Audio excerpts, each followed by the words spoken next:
Tapi ibu biasanya membantu. Oh, ibu membantu ayah. Ya. Berapa penghasilan orang tua sebagai buruh tani rata-rata dalam 1 bulan? Dalam 1 bulan dari 500.000 sampai 750.000 1 bulan. Jadi paling tinggi 750.000. Iya. Itu kalau tidak dimakan tikus padinya. Kalau dimakan? Ya mungkin bisa lebih kurang dari 500.000, bahkan tidak dapat penghasilan. Dengan kondisi ekonomi seperti itu, berapa bersaudara? Angga? Dua. Dua bersaudara. Cukup uang segitu untuk Angga dan adik atau kakak? Kakak. Apakah cukup untuk Angga dan kakak? Tidak cukup sebenarnya, karena dulu pernah kami makan hanya dengan garam, kerupuk. Itu pernah, karena emang tidak cukup dari hasil buruh tani di desa. Nah, dengan kondisi seperti itu, saya dengar Angga lulus dengan predikat cum laude dari universitas, betul? Iya, alhamdulillah. Cum laude. IPK-nya berapa ya? Alhamdulillah 3,98.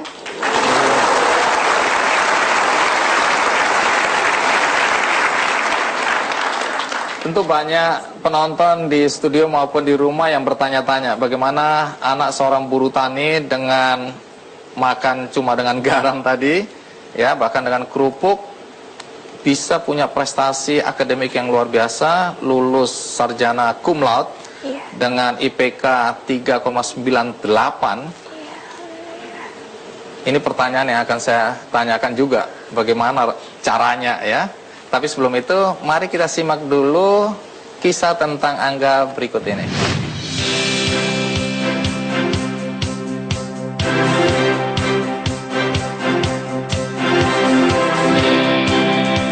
Tumbuh dalam keluarga dengan keterbatasan ekonomi tidak menghalangi Angga Dwi Astuti untuk mewujudkan mimpinya dalam meraih pendidikan setinggi-tingginya. Ayahnya hanyalah seorang buruh tani lulusan SMP, sedangkan ibunya bahkan tidak lulus SD dan menjadi kuli angkut padi dan beras. Kondisi ini membuat gadis asal Sleman, Yogyakarta ini selalu berusaha menjadi yang terbaik dan menjadi kebanggaan keluarga.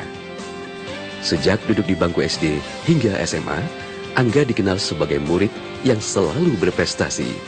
Ia bahkan berhasil masuk Universitas Negeri 11 Maret di Solo melalui jalur beasiswa. Tidak ingin membebani kedua orang tuanya untuk memenuhi kebutuhan sehari-hari, bungsu dari 2 bersaudara ini kemudian membuka usaha kecil-kecilan dengan berjualan jus organik.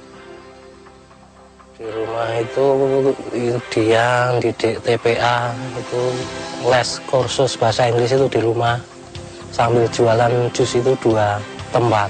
Saya sebagai orang tua sangat bangga sekali, Mbak. Dia juara 1 di UNS itu, saya nggak diberitahu kalau dia dapat juara 1. Saya di sana menangis, Mbak. Disuruh maju ke mimbar itu. Saya pakaian itu cuma seadanya, Mbak. Saya nggak pakai sepatu, itu pinjam. Itu punya tetangga, karena Angga nggak bisa.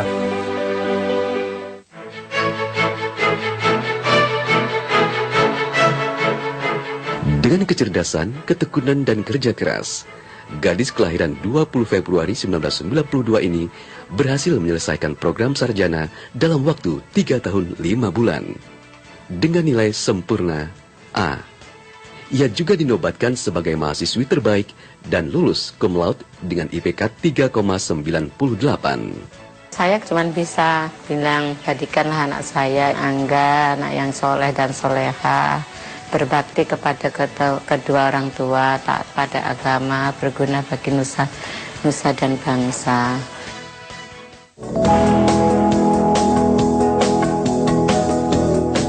Kedepannya Angga masih ingin melanjutkan pendidikan ke jenjang lebih tinggi lagi. Ia juga bertekad akan kembali ke kampung halaman dan membangun desanya. Angga ingin mengabdikan dirinya untuk mensejahterakan masyarakat di desanya. Harapannya adalah setiap anak di desanya tidak takut untuk bermimpi.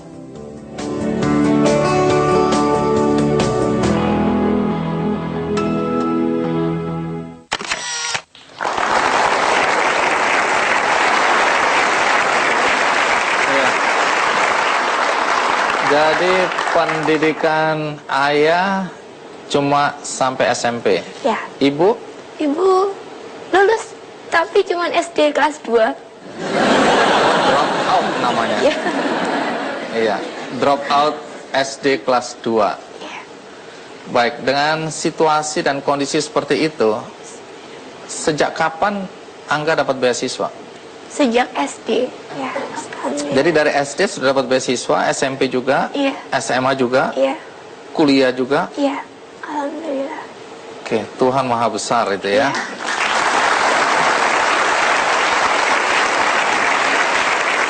Tapi kalau kita bicara soal kondisi ekonomi orang tua waktu itu, apakah Angga tidak diminta untuk membantu perekonomian keluarga? Waktu kelas 5, iya, sampai dengan SMP. Jadi kadang bantu maton di sawah, bantu gembala kambing, bantu cari pakan untuk ternak. Iya, sering diminta bantuan dan saya melakukan itu. Tapi ketika sudah masuk SMA dan alhamdulillah masuk di SMA 1 Teladan Yogyakarta, agak berbeda jadwal kesehariannya karena penuh untuk kegiatan di sekolah. Jadi orang tua berbesar hati untuk kamu harus sekolah saja, belajar saja, jangan bantu orang tua. Biar kamu jadi anak yang pintar, tapi biar kami yang menderita. Seperti ini.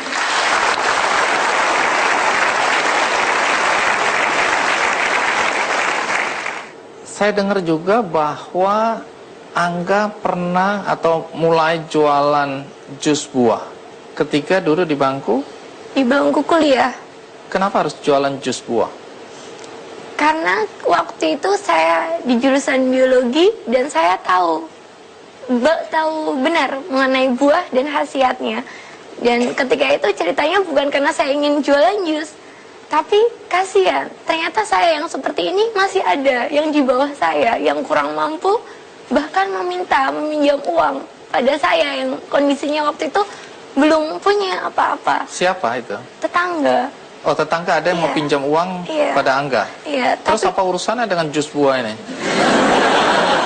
kalau saya meminjamkan uang berarti saya bukan pendidik yang baik. Karena saya hanya memberi dia makan tanpa tahu cara mencari makan. Jadi saya memutuskan untuk kalau benar ibu membutuhkan uang, saya ada tabungan, ibu mau atau tidak menjadi karyawan untuk usaha jus ini. Dengan mempekerjakan tentu ya, berarti ini mulai bisnis jus buah. Buahnya dari mana itu? Buahnya dari tetangga juga, jadi dari petani di desa. Oh, beli dari Iya. petani di Iya. desa, kemudian bikin jus buah, Iya. mempekerjakan ibu yang minta bantuan tadi. Iya. Sukses nggak jualan buahnya ini? Alhamdulillah, kalau niatnya baik untuk menolong orang, selalu ada jalan untuk bisa sukses. Ya. Ya, ini menarik karena Angga sendiri kekurangan, tapi ada orang datang meminta bantuan, Angga berusaha untuk membantu dia. Iya. Sebenarnya nilai-nilai apa yang Angga dapat dari orang tua, sehingga Angga bisa tergerak untuk membantu orang lain? Nilai-nilai kebaikan. Kebaikan adalah hal yang abadi, yang itu tidak bisa dibeli dengan uang. Karena memang orang tua nggak pernah ngasih saya uang dari dulu. Ketika juara 1 sampai dengan kuliah IPK 3,98, hadiahnya mie ayam. Nggak pernah dikasih uang. Dari SD prestasinya bagus sampai prestasi cum laude, Ya, hadiahnya mie ayam. iya, Istimewa betul mie ayam ini. Ya. iya. Jadi kebersamaan dan jadilah orang yang baik budinya, baik pekertinya, dan bermanfaat untuk masyarakat. Itu yang selalu ditanamkan pada saya dari orang tua. Angga bahkan pernah mendapatkan nilai sempurna 4. Betul? Hampir semua semester 4.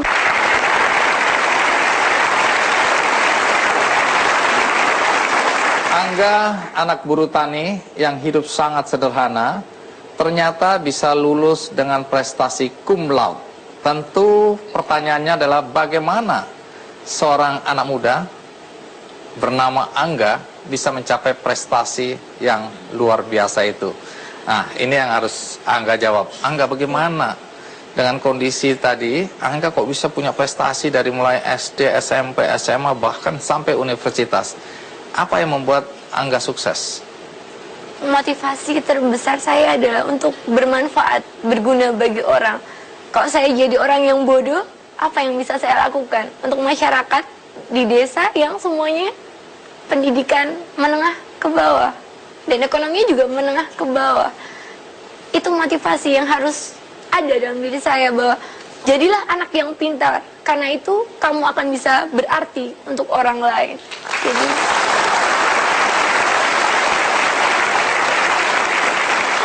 Angga dapat beasiswa waktu dari SD, SMP, SMA sampai universitas, dari mana saja sih itu beasiswanya? hampir semuanya dari pemerintah. SD pemerintah karena ada bantuan, SMP waktu itu ada beasiswa juga dari pemerintah namanya BOS. Kemudian SMA juga ada bantuan hampir sama dengan BOS.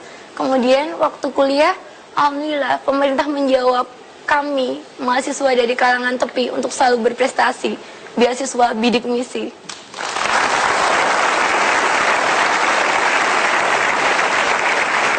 Mengapa Angga memilih jurusan biologi di Fakultas MIPA? Karena sebenarnya pilihan pertamanya bukan biologi, Oh, apa pilihan pertamanya? kedokteran. Kedokteran. Iya. Oke, apakah itu berarti Angga kecewa dengan jurusan yang sedang ditekuni? Tidak pernah kecewa ataupun menyesal, karena selalu yakin bahwa apa yang dipilihkan Tuhan itu jauh lebih indah dari apa yang kita pilih.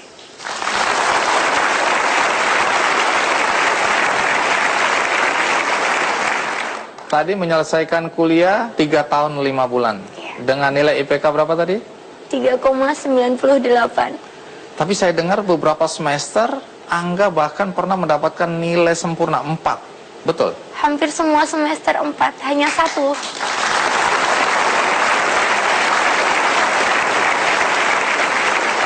Jadi hampir semua semester 4 ya. Walaupun lulus 3,98. Iya. Makanya kalau mau pinter berarti kita harus makan nasi dengan garam, nasi dengan kerupuk gitu ya. Skripsi Angga waktu itu judulnya apa? Karakter fisiologi dan biokimia dari buah alpukat. Itu apa yang mau disampaikan melalui skripsi itu? Karena untuk mempertahankan karakter fisiologi dan biokimia dari buah alpukat, Apa itu karakter fisiologi itu? karakter fisik. Maaf ya, Iya. saya cum laude juga. Cuma cum laude. Kegunaannya apa itu tadi? Karena kita proyek ini menggunakan limbah dari cangkang udang, Limbah dari cangkang udang, Dibuat- kulitnya udang itu ya? ya, Oke. diekstrak menjadi kitosan. Iya. Nah, kitosan ini yang dibuat untuk menjadi edible coating atau pelapis buah agar buahnya tidak cepat busuk.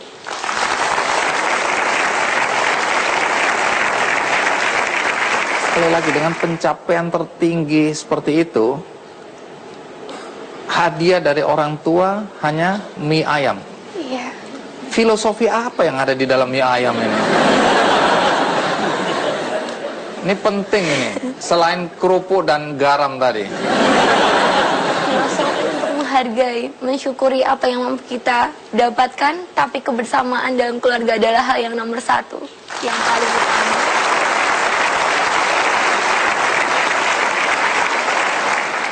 Orang tua ada di sini? Alhamdulillah ada.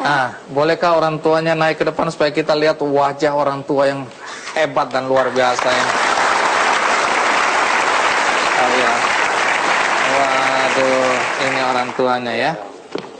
Baik, Ibu. Coba boleh menghadap ke sana, kita lihat orang tua yang hebat. Ya. Orang tuanya enggak, Pak.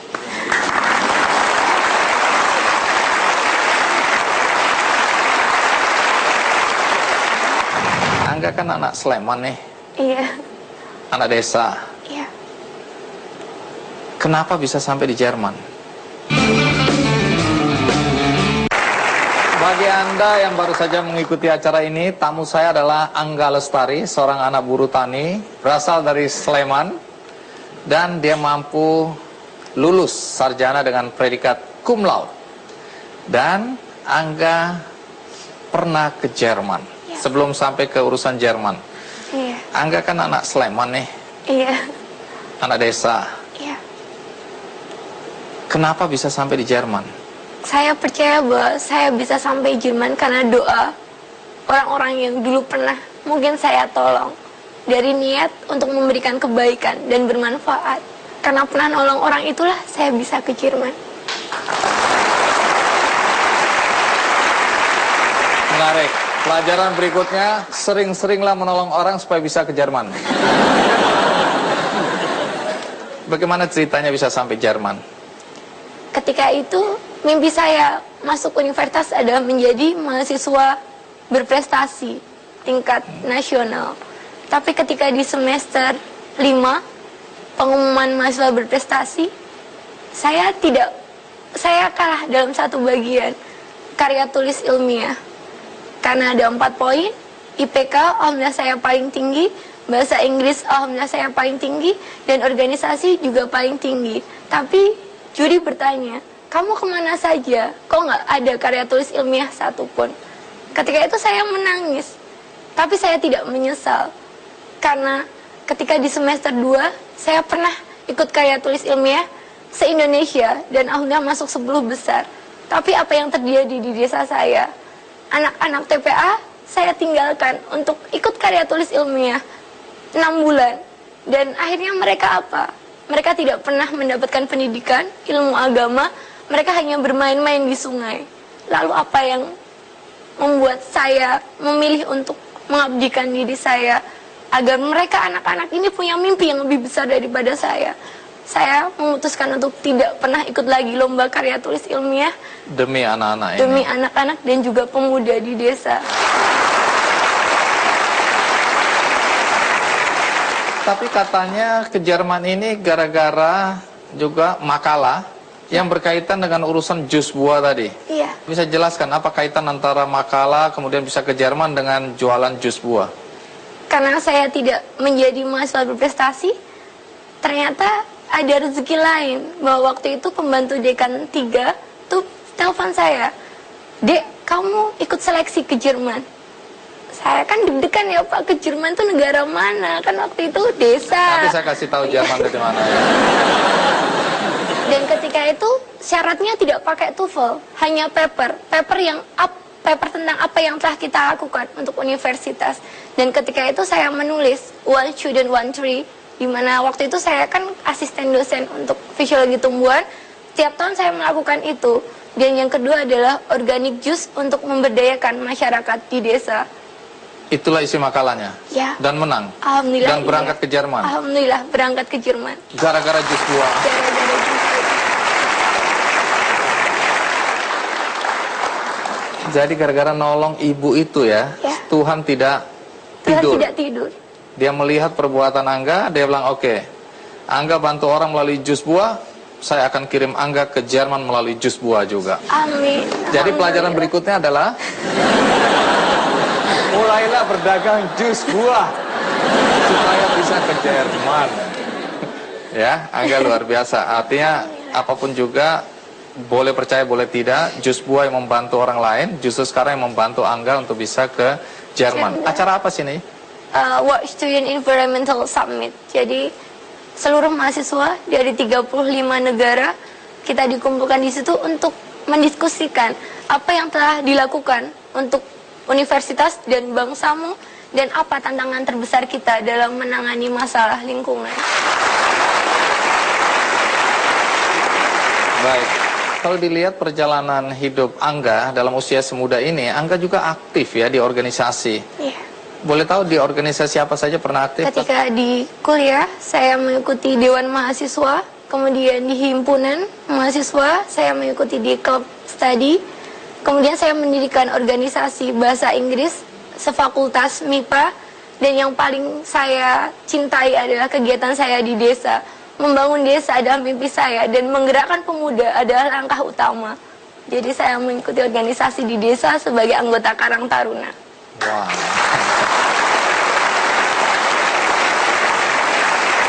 Jadi prestasi begitu banyak dengan prestasi akademik yang juga mengikuti ya, prestasi organisasi dan prestasi akademik bisa berjalan bersamaan ya. Saya lihat banyak anak-anak begitu aktif di organisasi, akademiknya drop atau sebaliknya terlalu sibuk ngurusin akademik, nggak aktif di organisasi. Tapi ternyata bisa seimbang itu ya. Bisa. Oke, itu pengecualian untuk orang-orang hebat seperti Angga.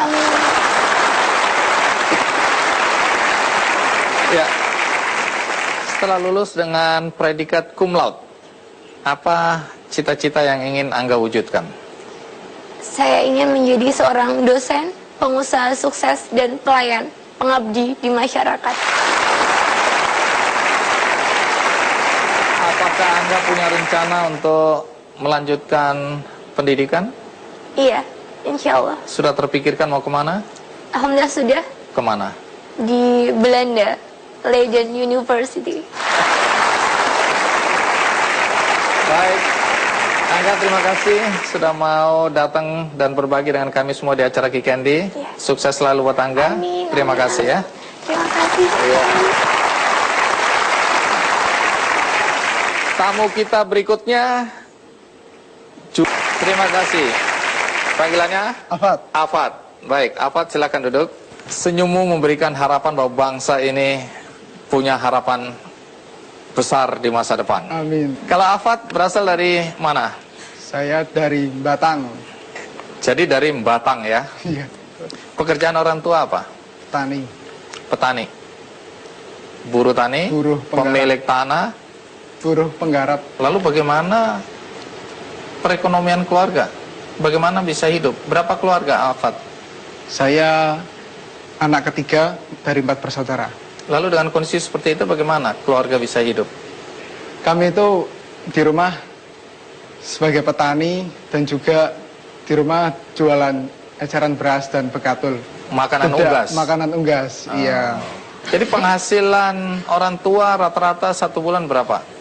Ya kalau bisa dihitung sih sebenarnya 300 sampai 500 ribu. Oke. Cukup itu untuk 4 anak, 2 orang tua? Cukup karena berkah. Cukup karena berkah. Saya juga ingin tahu pendidikan orang tua apa? Bapak lulusan SMA, kemudian ibu SMP. Afat kuliahnya di mana? UNES, Universitas Negeri Semarang. Jurusan apa? Pendidikan Sosiologi dan Antropologi. Oke. Lulus. Lulus baru kemarin Wah, 25 coba. Februari.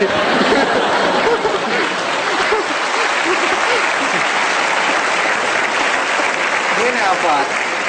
Saya kan tanya baik-baik. Nggak usah marah dong. Iya, jadi lulus. Lulus dong. Nah, jawabnya gitu, lulus. Oke, lulus. Saya dengar lulus dengan prestasi bagus juga. Iya, alhamdulillah. Cum laude.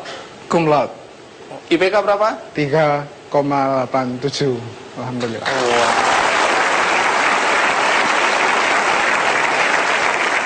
Ketika ayahnya meninggal, Afat waktu itu sudah kuliah dan untuk itu terpaksa jualan donat.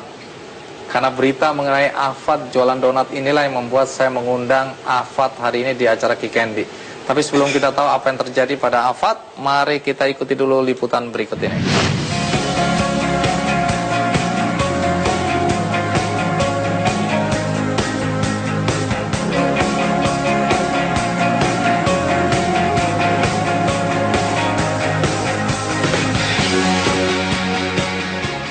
Hidup dengan keterbatasan ekonomi tidak menyurutkan semangat Muhammad Najmul Afat atau akrab disapa Afat untuk berprestasi. Pria asal Batang, Jawa Tengah ini berhasil mewujudkan mimpinya untuk meraih pendidikan hingga ke perguruan tinggi.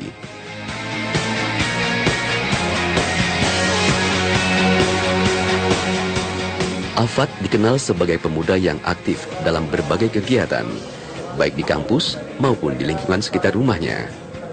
Ia adalah inisiator program-program kreatif seperti produksi kaos sablon hingga kegiatan-kegiatan keagamaan.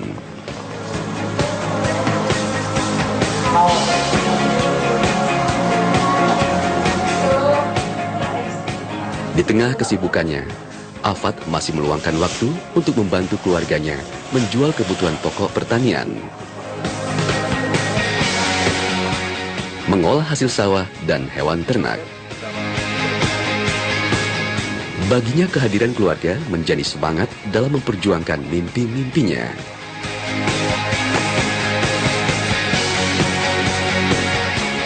Usaha pantang menyerah dan kerja kerasnya akhirnya berbuah manis. Pada Februari 2015 kemarin, Afat dinobatkan sebagai wisudawan terbaik dari Universitas Negeri Semarang dan lulus cum laude dengan IPK 3,87.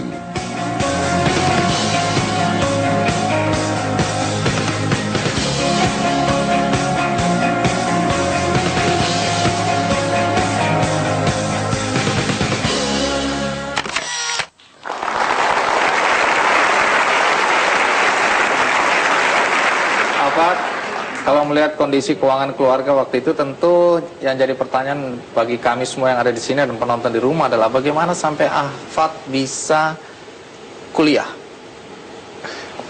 Waktu itu memang sebenarnya saya tidak ingin kuliah, meskipun di hati kecil ingin sekali kuliah. Seiring berjalannya waktu memang bapak saya sakit dan untuk makan pun maksudnya kesulitan. Kenapa kok saya menambah beban beliau? Sehingga waktu ditanya oleh salah satu guru PK saya, namanya Bu Tuti Homiati, dia bertanya, kenapa kamu tidak kuliah? Ya, saya ingin kerja, Bu, supaya membantu orang tua. Kamu harus kuliah. Singkat cerita seperti itu beliau.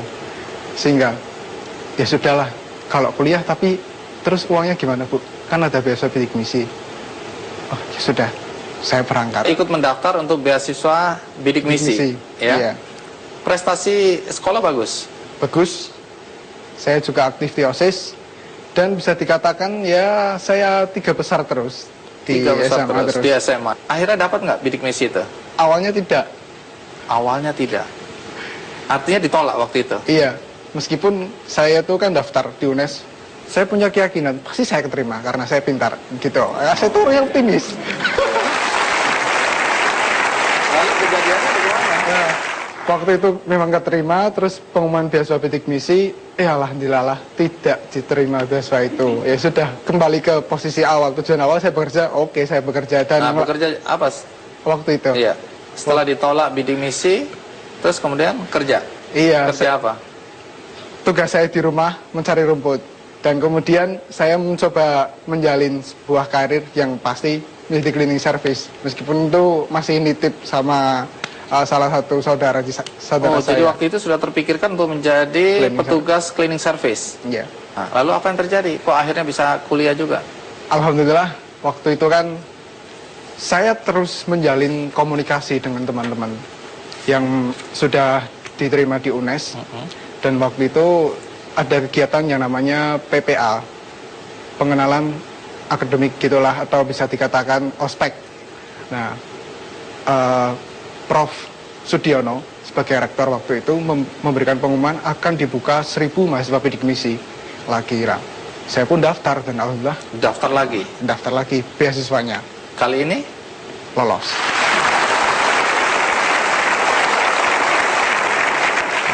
jualan apa? Jadi beberapa hari yang lalu ada Twitter yang diunggah dengan foto Afat, kemudian ada teks, Ki Candy, undang dong anak ini, hebat, jualan donat di kampus dan bisa cum laude. Jadi gara-gara donat kamu diundang ini. Bisa cerita, walaupun mungkin kita sekarang ketawa, tapi pasti itu perjalanan hidup yang tidak mudah ya bagi seorang anak muda seperti kamu. Jualan donat di kampus. Itu ketika orang tua meninggal, ayah. Iya. Bagaimana ceritanya? Waktu itu kan sebenarnya saya mulai sejak semester 1 masuk awal. Bulan Agustus saya diterima di UNES, kemudian selama kurang lebih 5 bulan saya numpang di tempat kos-kosnya teman-teman. Karena waktu itu memang beasiswa bidik misi tidak langsung berduduk keluar gitu. Terus karena belum keluar, apa yang terjadi? Saya dengar pernah diusir oleh security ya? Iya. Terpaksa tinggal di mana? Ya tetap tinggal di teman itu. Saya pindah. Kan ada 3 tempat yang seru saya gilir. Pokoknya malam ini saya tidur di tempatnya Mohur, malam kedua saya tidur di tempatnya Freddy, malam ketiga di tempatnya Mas Ali. Itu loh, terus saya gilir pokoknya. Oh, jadi mereka nggak rasa itu ya?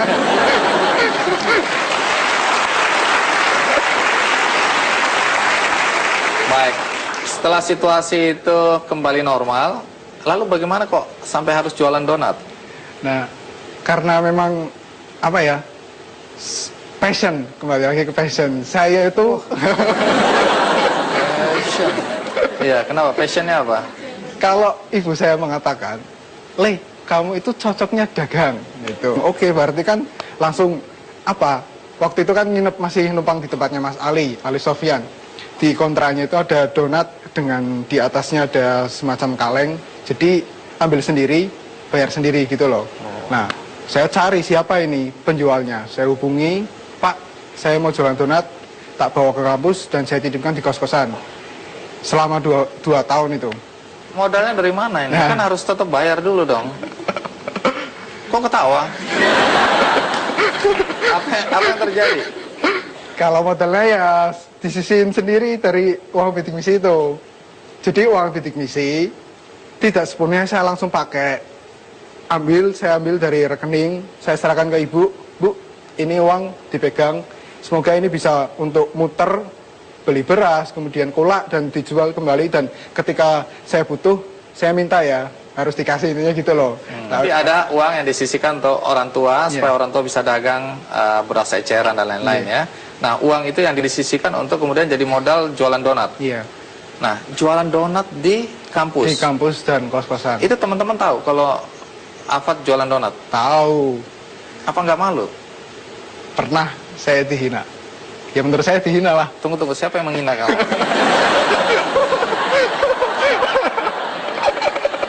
Sebutkan nama. Kalau perempuan saya datengin. Kalau laki-laki emang gue pikirin. Oke, kenapa? Dihina kenapa Dia- itu ya? Kalau bahasa Jawanya itu, "Kowe iki Pak kuliah, apa Pak dodol donat?" Ya. Jadi Pak itu istilah khas dari Batang. Gitu. Mau. Mau. Kamu tuh mau kuliah atau mau jualan donat? Terus ya, jawabannya gitu. apa? Ya, saya cuma berdiam diri saja. Wis ngerentes pokoknya, wis metungkul ini. Nah, yang ngomong itu siapa? Ada lah pokoknya, tidak Teman saya kuliah? ada pokoknya. Oke. Ada deh. Rahasia. Takut saya datengin. Oke, jadi perasaan terpukul ya waktu itu ya. Jelas. Kamu mau kuliah atau mau jualan donat gitu kan? Nah, 2 tahun jualan donat. 2 tahun. Kenapa berhenti waktu itu? Nah, waktu itu kan ada satu, ini pasti nanti akan didengar ini mahasiswanya. Ada adik tingkat saya itu cerita sama saya, "Mas, keuangan keluarga saya itu sudah menipis, maka saya akan jualan donat." Nah, pasar saya itu kan lingkungan kampus, khususnya jurusan saya. Kemudian si anak tadi itu begitu awal semester, dia kan masuk tidak mengetahui track record saya gitu loh. Saya yang merintis barangnya. Wah, perdagangan donat ini sebenarnya sudah dia mau masuk di pasar yang sama. Iya, menarik ini. Terus dia ngomongnya, Ya kan cerita secara tidak langsung, "Oh, seperti itu." Ya sudahlah, saya mengalah. Dan ketika saya mengalah, Tuhan memberikan jalan. karena dia juga mau dagangan donat, Iya. karena orang tuanya ya tanda kutip semakin Iya, berat iya, ya. iya. Anda relakan Iya. pasar yang sudah Anda bangun dengan jerih payah itu dilepas ke dia. Iya. Oke, terus demi menolong dia. Iya, Mulia jelas. sekali ya. Jangan ketawa, ini lagi. Oke. Setelah Anda menolong dia, Tuhan itu memberikan jalan. Iya. Apa yang Tuhan berikan? Alhamdulillah ada 2 kakak tingkat saya, namanya Mas Ardi sama Mas Baroji. "Fat, kamu koordinir tiap kelas, siapa yang mau beli buku, nanti kamu yang nyusun, ditulis saja, nanti SMS saya, kamu ambil bukunya, nanti kamu dapat untung." Ini buku pelajaran? Iya, buku Oke, pelajaran. terus? Dan alhamdulillah, ketika saya merelakan tadi, setiap buku saya akan mendapatkan upah 3.000. Itu setiap buku kan, yang beli banyak sekali. Sedangkan ketika saya jualan donat, 1 box itu setiap hari, paling setiap hari laku 1 box, itu untungnya 5.000. Kan meningkat. Nah, ketika kadang itu kita takut untuk memberi, karena nanti rezeki kita akan habis. Selalu saja, pasti akan turun.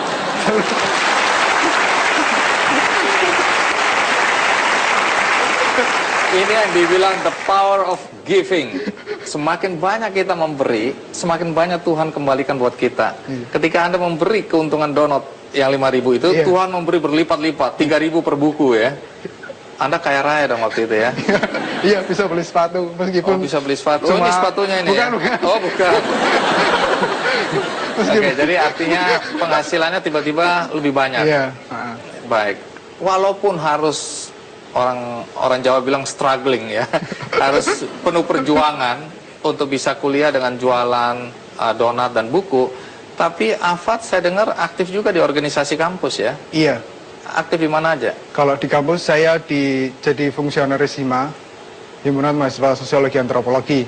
Dan kemudian saya juga aktif sebagai ketua keluarga mahasiswa Batang di UNES gitu. Wah, Nah, penting betul Batang ini ya. harus penting.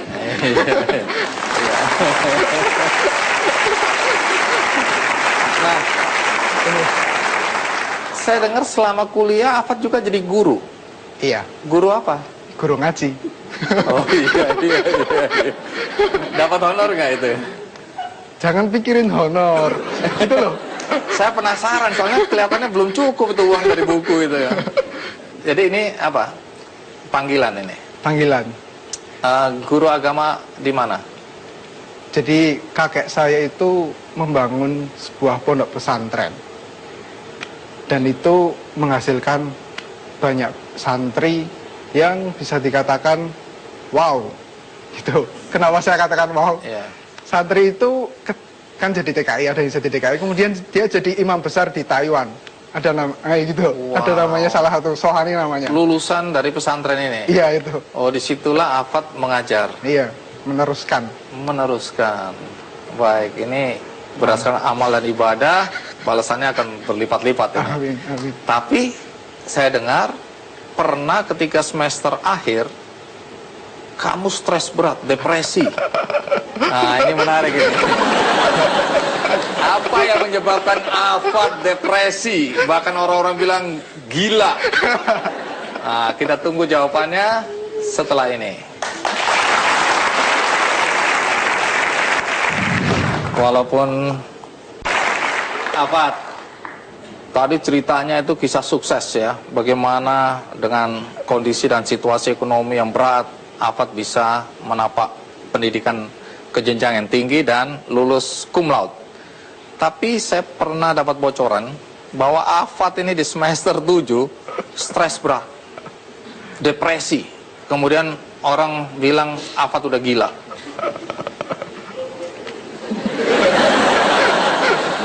Saya tadinya nggak percaya, tapi karena dia ketawa begini saya curiga. Apa yang dikatakan orang benar ini. Ceritakan apa yang terjadi waktu itu. Waktu itu memang saya ada masalah, terutama keluarga, intinya gitulah. Dan yang paling parah itu saya makan emping 1 toples. Makan emping 1 toples sehingga otomatis darahnya langsung naik 160 waktu itu. Sehingga kan hobinya kan gromet gitu. Gromet itu apa? Gromet itu sering bercerita apa yang seharusnya diam itu tapi diungkapkan gitu. Termasuk ketika saya mau buat buku, semua mimpi-mimpi saya ceritakan. Ada masalah, tunggu dulu saya urut ya. Iya. Ada masalah. Ada masalah. Makan emping 1 toples. Iya. Darah naik sampai 160. Iya. Terus mau bikin buku.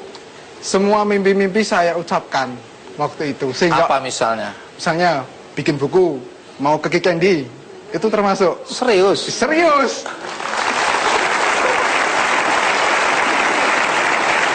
Tunggu.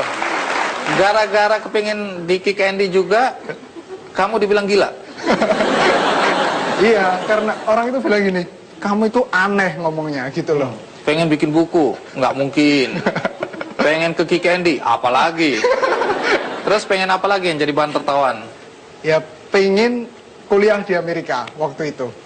Itu dianggap kamu gila? Iya. Kenapa depresi waktu itu? Gara-gara ada persoalan dengan keluarga. Iya. Terus ngomongnya dianggap ngigok gitu. Iya. Oke. Terus apa yang terjadi berikutnya?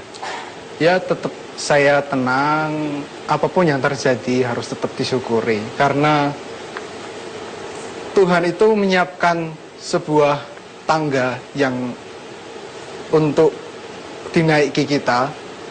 agar kita itu siap menjadi sebuah pemenang, menjadi seorang pemenang. Nah, tangga itu memang begitu berat sehingga orang mencemooh sana sini. Udahlah. Jadi dalam kondisi stres berat, jadi bahan tertawaan, kamu tetap aja melangkah maju. Tetap. Dan memang akhirnya ada di acara Ki Candy. Iya. Ya. Ngomong-ngomong tentang mimpi ingin sekolah di Amerika, ya, ini nanti saya tanya apakah mimpi itu sudah mulai coba dilaksanakan atau diwujudkan atau tidak. Tapi Amerika, nah saya teringat di Ki Candy waktu itu pernah juga saya mengangkat kisah tentang anak supir angkot yang punya mimpi sama, tapi mimpi itu akhirnya terwujud. Dan orang itu sekarang ada di sini, Iwan Setiawan.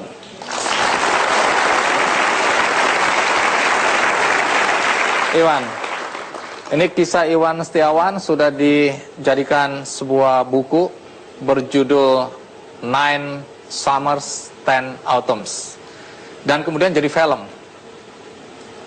Bisa cerita, waktu itu katanya orang tua bahkan menjual angkot demi mimpi anaknya untuk sekolah lebih tinggi. Apa yang terjadi waktu itu bisa? Jadi mendengar cerita Angga, kemudian cerita Alfa juga, ternyata story saya itu menjadi story dari semua orang Indonesia mungkin ya, di kelas kita gitu. Orang tua saya nggak lulus SD, ibu saya, bapak saya nggak lulus SMP, semuanya sama. Sama kan, semuanya sama. Kemudian cita-cita saya pengen punya kamar sendiri dan itu saya kejar sampai New York City. Cita-cita yang sangat sederhana tapi dan hidup miskin tuh capek. Akhirnya satu hal yang bisa melepaskan kita dari kemiskinan itu ya cuman pendidikan. Dari benang merah dari saya, Mas Alfat sama Mbak Angga tadi, pendidikan. Kebangkitan kelas bawah Indonesia itu nggak akan terjadi tanpa pendidikan yang bagus.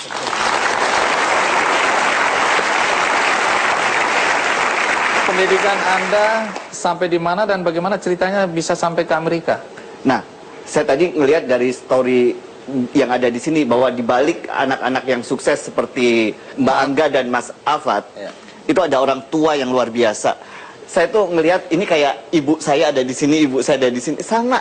Saya juga merasa ibu saya ada di sini. Iya, kita berikan tepuk tangan untuk ibu-ibu dan ayah. Di balik anak-anak yang hebat ini ada orang tua yang luar biasa, Bang Andi. Soal pendidikan tadi, dan bagaimana bisa sampai di Amerika? Nggak pernah mimpi ke sana. Saya pikir mimpi ke Amerika dulu tuh kayak membentur atap rumah saya, sesuatu yang nggak mungkin terlalu tinggi gitu. Kuliah aja susah gitu. Keluarga kita lima orang anak. Sopir angkot, ibu rumah tangga. Tinggal di desa di Batu Malang ya? Di Batu Malang. Oke, Di Batu Malang. Tapi ibu saya luar biasa. Ibu saya tuh sama kayak kamu, aneh. Oke, kenapa Ya. aneh? Jadi ibu saya tuh punya cita-cita kayak gini dulu. Anak-anaknya harus kuliah. Saya pikir, ini orang nggak tahu diri ya. Lulus SD kagak. Pengen anak-anaknya kuliah. Tapi ibu saya ngejar dengan segala cara agar anak-anaknya kuliah. Dan ibu saya berhasil. Akhirnya saya kuliah di IPB. Ibu saya tuh orang yang bilang harus pergi. Dengan cara apa? Ibu saya berani jual angkot bapak saya. Saya berangkatlah ke Bogor dengan beban yang berat ya. Ada angkot di pundak saya gitu. Jadi anak-anak muda sekarang cenderung ya pinter di sekolah, tapi spirit of life, semangat itu yang sangat jarang saya temuin dari orang-orang kecuali seperti Mas Afat dan Mbak Angga tadi. Terima kasih Mas Iwan sudah mau datang di acara ini dan berbagi dengan kami semua ya. Afat, boleh tahu apa mimpi yang ingin kamu wujudkan setelah lulus cum laude? Saya pengen kuliah lagi dan membangun Batang. Kuliah lagi dan membangun Batang. Cita-cita ke Amerika masih menggebu-gebu? Tetap semangat pokoknya. Saya kan cuma tanya baik-baik. Jangan marah-marah gitu dong. Iya, Nah, itu menunjukkan semangat ya. Iya, Tetap. tetap. Begitu sampai sekarang. Upaya ke arah sana sudah dilakukan? Yes, tetap saya belajar dan semua itu yang paling enak itu ibaratnya duduk menyandarkan diri. Maksudnya menyandarkan diri itu kita sadarkan semuanya pada Sang Pencipta. Apapun yang akan terjadi di depan itu lepaskanlah saja. Yang penting usaha kita sejauh sejauh mana mimpi kita, ketika kita sudah siap dengan segala apa yang terjadi, pasti akan terwujud segala mimpi kita itu.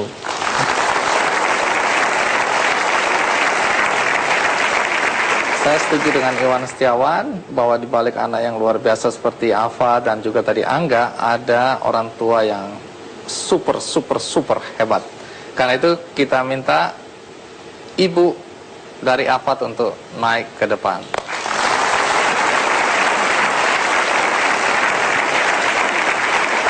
Ya, walaupun ayahnya sudah tidak ada, tapi ibunya orang hebat yang membuat Afat seperti ini. Kita berikan aplaus untuk sang ibu.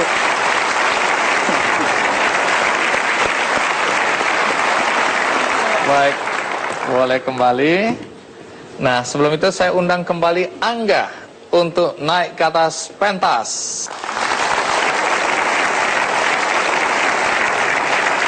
Jadi Angga dan Afat hari ini atas prestasi dan perjuangan kalian berdua, Permata Bank Syariah ingin memberikan apresiasi. Untuk itu kita minta Pak Aidil Muhammad, Ketua Pelayanan Zakat Permata Bank Syariah, untuk maju ke depan. Monggo. Terima kasih Pak Aidil ya, sudah mau hadir. Ya, saya dengar Anda ingin memberikan apresiasi dalam bentuk apakah itu? Silakan disampaikan. Apresiasi untuk dua anak muda yang hebat, dipersembahkan oleh Permata Bank Syariah.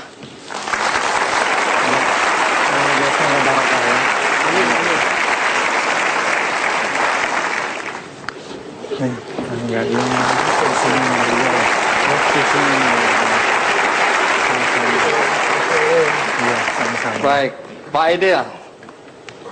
Tentu pertanyaannya, mengapa Permata Bank Syariah merasa perlu memberikan dukungan dan apresiasi kepada dua anak muda ini?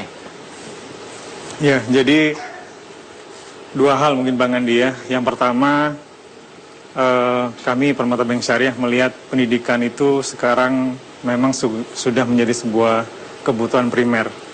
Jadi dimanapun kita dilahirkan, apapun latar belakang keluarga kita, itu kita harus berjuang. Ya, jadi CSR kami melihat pendidikan sudah bukan lagi sebuah lini program sosial, tapi ini bentuk tanggung jawab dan komitmen untuk berbagi bersama. Nah, yang kedua, kami selaku industri di perbankan syariah mendapatkan amanah untuk mengelola dana zakat, yaitu melalui unit pelayanan zakat UPZ Permata Bank Syariah. Sebagaimana yang dapat dilihat, itu adalah titipan zakat dari nasabah kami, dari stakeholder yang lainnya juga, dan inilah bentuk wujud aksi peduli kami melalui dana zakat. Semoga Angga dan Afat memberikan inspirasi buat kita semua. Baik, luar biasa, terima kasih. Sekali lagi.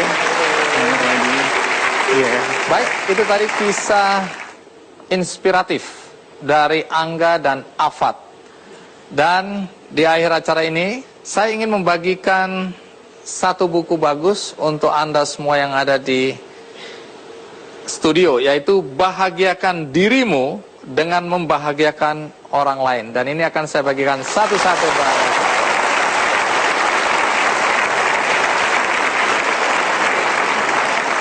Bagi Anda di rumah, Anda juga bisa mendapatkan buku ini melalui undian di website kickandy.com. Dan jangan kemana-mana, karena ada satu pertunjukan menarik di ujung acara Kick Andy. Apa itu? Kita saksikan sebentar lagi.